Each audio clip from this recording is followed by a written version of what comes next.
One of the most underrated parts of the NFL draft process is what happens immediately after the final pick, the undrafted free agent, UDFA, scramble. As someone who spent time scouting for events like the Hula Bowl, I've seen firsthand just how important the UDFA process really is. The moment the draft wraps up, within about 20 minutes, teams across the league start signing players at a rapid pace. And it's not just filler names. We're talking about talented players with real upside.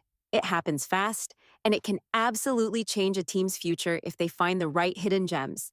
For a team like the Raiders, building a strong roster isn't just about nailing early draft picks. It's about finding value everywhere, including those late round selections and the UDFA market.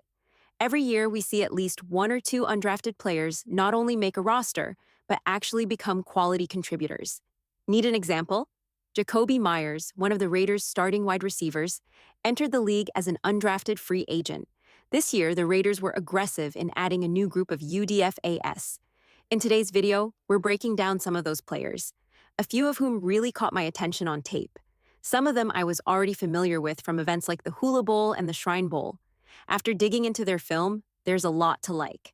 Let's start with one of my early favorites, Jaylen Walker from Indiana. Walker's a player I was honestly surprised didn't get drafted. That said, there are reasons he slipped through. When you watch his tape, though, it's hard not to be impressed. He's explosive, fast, and plays with a relentless energy that jumps off the screen. Now, some might say, if he's so good, why wasn't he picked? Well, it comes down to positional value. Linebackers, especially ones projected for the later rounds, often don't get much draft attention. Teams are hesitant to invest heavily in non-premium positions unless the prospect is a clear-cut star. Instead, they'll bring in a few linebackers, let them compete, and keep the ones who stand out. It's a numbers game. Low cost, high reward. Look at the Raiders' current linebacker group. Players like Tommy Eichenberg and Amari Burney are already on the roster, but it's not clear if the new coaching staff sees them as long-term pieces. Replacing players under contract isn't as simple as it sounds. There are financial implications, but competition is always healthy. Jaylen Walker fits the mold of the modern linebacker. He's 6 feet 1 inch, 218 pounds, a little lighter than the typical linebacker, and he originally played safety before transitioning down into the box. That background shows up in his range, speed, and quickness. We've seen defensive minds like Gus Bradley and Dan Quinn, both from the Pete Carroll coaching tree, succeed with similar types of players.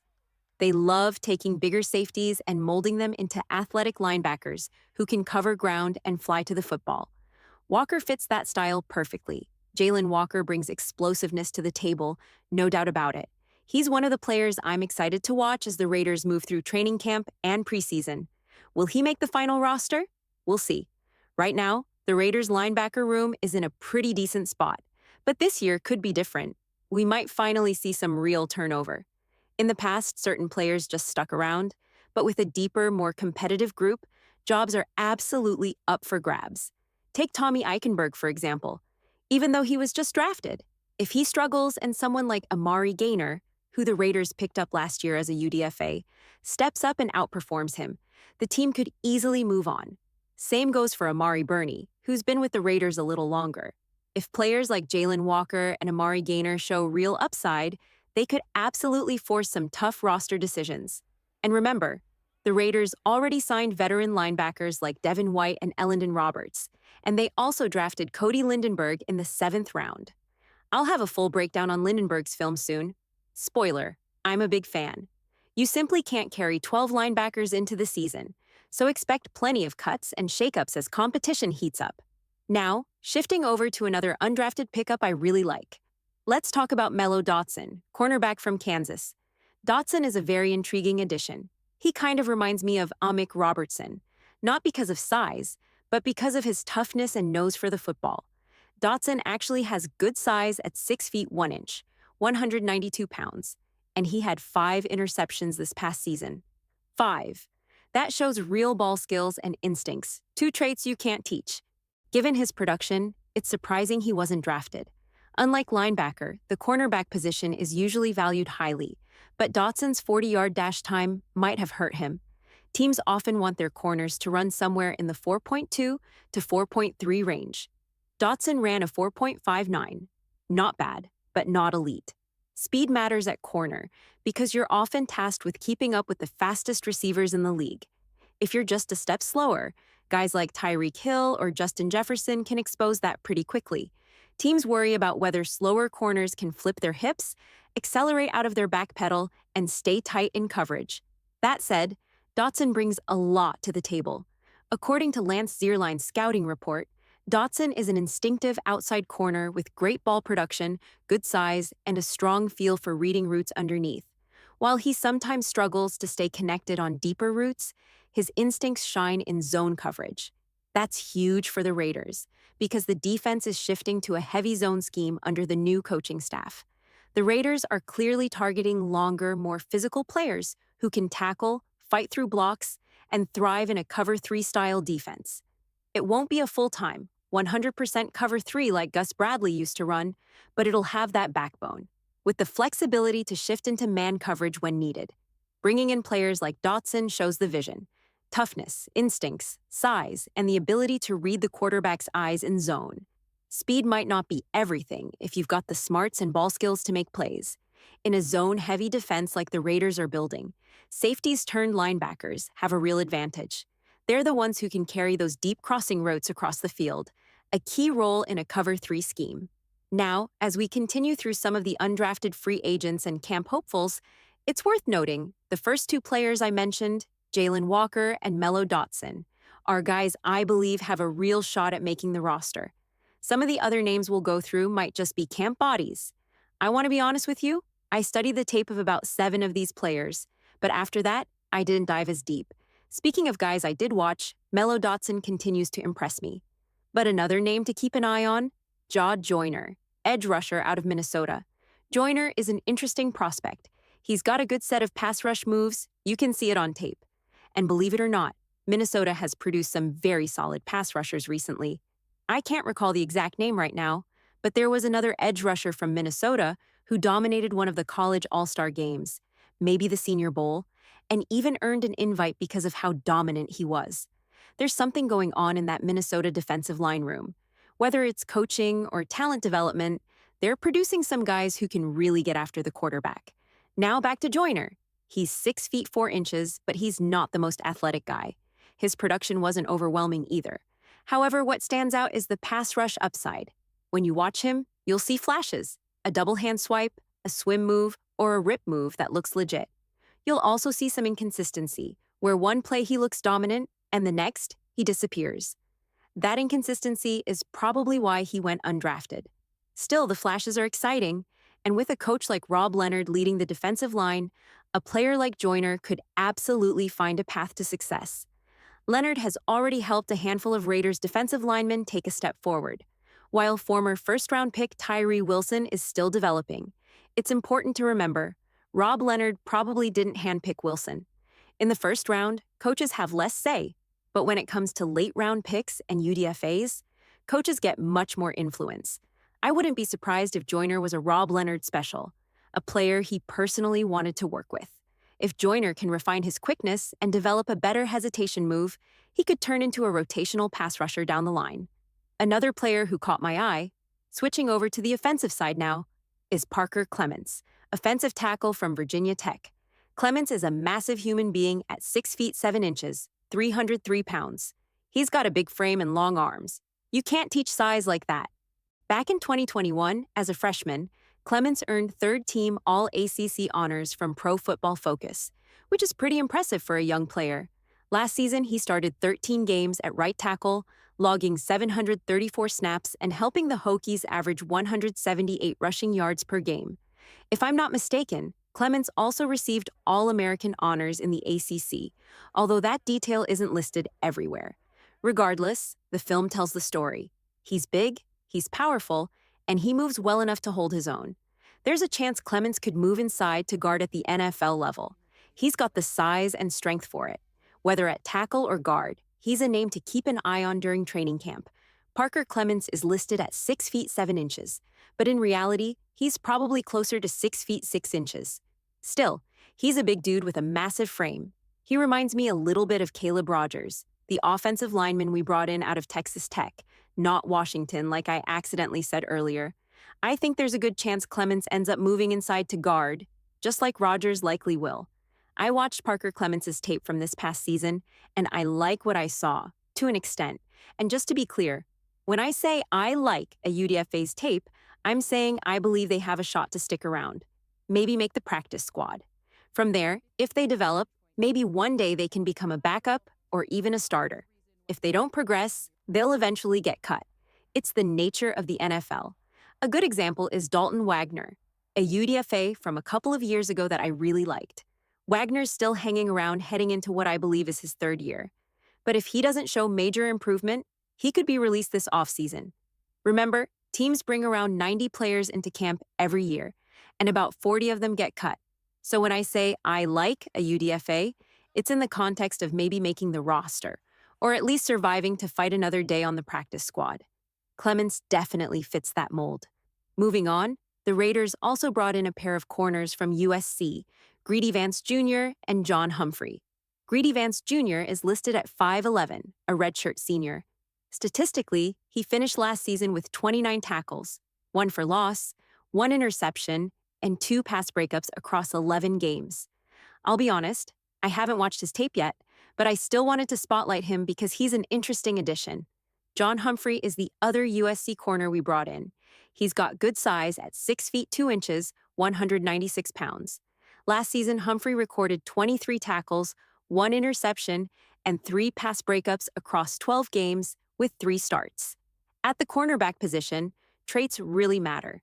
You can find good corners later in the draft or even in free agency because corner is such a system-dependent position. Most corners are not going to be Charles Woodson or Jalen Ramsey. True shutdown, do-it-all superstars who dominate no matter where you line them up. And when you do get that type of player, they usually get picked in the top 5 to 7 of the NFL draft. Think about guys like Charles Woodson, Jalen Ramsey, Derek Stingley Jr., or even Patrick Surtain II. Those were high first-round picks because they were regarded as elite talents. Everyone else at cornerback, they're often system corners. Mid-round picks, UDFAs, and that's perfectly fine.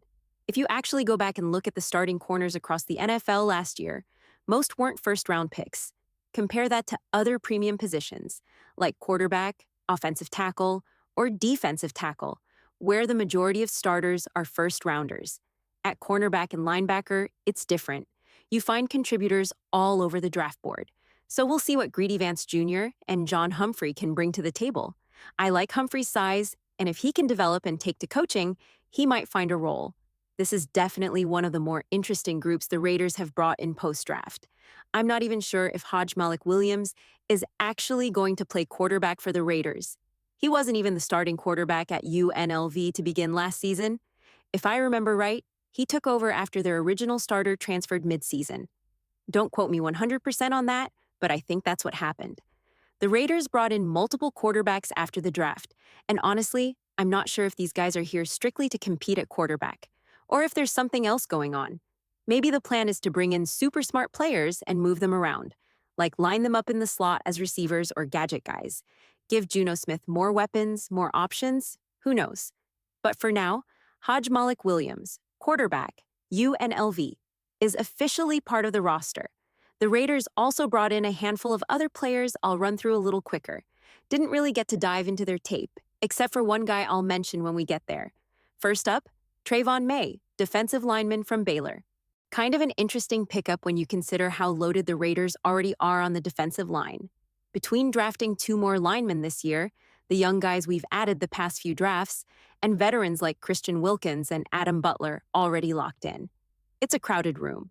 May posted 42 tackles last season, with 6.5 tackles for loss, 3.5 sacks, and earned a 60.1 pass rushing grade from PFF. Tackling grade was 74.6, and run defense grade was 69.5. Honestly, those grades aren't anything special, but I don't put a ton of stock into PFF anyway. If the Raiders see something they like, that's what matters. Then we have Hudson Clark, defensive back out of Arkansas. When I first saw his profile, 6 feet 2 inches, 191 pounds, it caught my eye. After digging a little deeper, he's probably closer to 6 feet 1 inch and a half. But still, good size for a safety. The Raiders don't have a lot of true post safeties on the roster, guys who can line up deep, play center field, and range sideline to sideline. Trey Taylor could be that guy. Thomas Harper might be. Maybe Lonnie Johnson, although he's played some slot corner too. Hudson Clark could be another name to watch. He's a smart player, and honestly, at safety, I'll take a smart player over a freak athlete every time. Give me a guy who can read the field and diagnose plays over a 1% athlete who doesn't have great instincts, especially in a heavy zone scheme. Intelligence matters. We'll see if Clark can stick around and carve out a role. Next up, Jared Hufford, offensive lineman from Iowa State. He's one of the few guys I did watch tape on. Hufford's an intriguing player, versatile across the line. He reminds me a little bit of a young Cody Whitehair. Tough, scrappy, can play multiple spots. Jordan Meredith is another guy on the Raiders who fits that mold. Hufford most recently played center, which is important because long-term, you want cheap, solid depth at that spot. Instead of paying a backup center like Jordan Meredith a couple $1 million down the road, you'd rather develop someone like Hufford and pay him $800,000 while he's on his rookie deal. It just makes sense roster building-wise. Last year, remember, we had a guy come out of nowhere and actually make the roster from the UDFA pool. So these spots matter. Maybe Hufford will be that guy this year. I think it was Will Putnam who picked a fight with Max Crosby, and maybe Robert Spillane too, during camp. You need guys like that, backup guards, backup centers, players who bring an edge, even if they're not starters. And honestly, you don't want to pay someone like Dylan Parham long-term just to be a backup.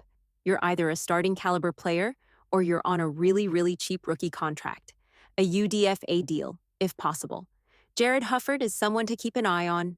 I personally liked his tape, although I'll say this, he's not super strong. But depending on the scheme, centers and guards don't always have to be overpowering. Even Dylan Parham, for example.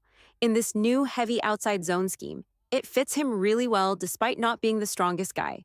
Same could happen with Hufford. We'll see. Moving on, Matt Jones, linebacker. Didn't get a chance to watch his tape, but he was named first team All Big 12 in 2024, which is definitely interesting. The Big 12 covers a lot of good teams, even if there's some chaos right now with how many schools are actually in it. Either way, being voted first team All Big 12 by the coaches says something. Jones was also named to Phil Steele's 2022 All Big 12 fourth team. Phil Steele, if you don't know, is a big name in college football scouting circles. So there's definitely some pedigree there. We'll see if he can carve out a spot with the Raiders. At linebacker, whether you're a first-round pick or a UDFA, it doesn't always matter. It's about fit and opportunity. Then there's Kevin Pointer, defensive tackle, 6 feet 1 inch, 285 pounds. Probably more of a pass rusher than a true run stuffer at that size. Again, the Raiders brought in a lot of defensive linemen this offseason, so he'll have to fight for a roster spot. Next up, Carter Renan, tight end out of Towson. I believe he was another guy at the Hula Bowl. We'll see how he develops, especially since the Raiders' tight end room is pretty interesting right now. And then there's Pat Conroy, officially listed as a tight end, but he's really more of a fullback. Coming out of Old Dominion. The Raiders didn't have a true fullback on the roster last year, or if they did, it was short-lived. Maybe they're bringing the fullback position back into the offense. I'm not sure if I agree with that move long-term, but Conroy will get his shot. As for the tight end group, outside of Brock Bowers, it's kind of average. Michael Mayer? Right now, he's an average TE2, and I say that with full honesty. Sure, he has upside. He was a second-round pick for a reason, and I hope he becomes an 800-yard dominant player. But if he plays this year the same way he did last year, you could release him after the season, and it wouldn't change much. I'm not saying the Raiders should do that, just being real about what Mayer has or hasn't shown yet. Right now, the gap between Mayer and a guy like Carter Renan isn't as wide as it should be. After Mayer and Bowers, we have Ian Thomas, a guy with huge upside who never quite developed in Carolina. And after that, a bunch of players fighting to prove they belong. Guys like Justin Shorter, formerly with the 49ers, and Kadar Ismail, who might have been a UFL or CFL guy. We'll see how all of that shakes out. I always say, once you get past the first 4 rounds of the draft, the UDFA pool becomes the most important part of the offseason. In rounds 5, 6, and 7, teams draft very differently. Some draft the best player on the board. Others chase traits, height, speed, freak athletes, pure specialists. Look at the Ravens, for example. They took Peebles out of Virginia Tech. Superstar pass rusher. Just happens to only be 6 feet tall. So the UDFA group matters. And I think the Raiders crushed the draft this year. Seriously. I'll talk more about that in tomorrow's video. I'll do a full draft recap and talk about where the roster stands going forward. By the way, I'm moving in 2 days. So if the background looks different, that's why. Once I get settled, I'll start rolling out the film breakdowns too. Let me know what you guys think. Thumbs up, subscribe, and I'll see you next time.